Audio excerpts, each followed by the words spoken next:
Hey everybody, this is David Lund with Excalibur Rings, and today's ring making video we're going to be making a Titanic themed ring.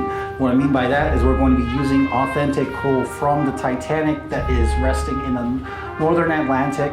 We're going to top everything off with just like a nice blue glow. If you're interested in getting coal from the Titanic, I will provide a link from the source that I got my coal from that is 100% authentic. That's all we use in our videos is authentic material.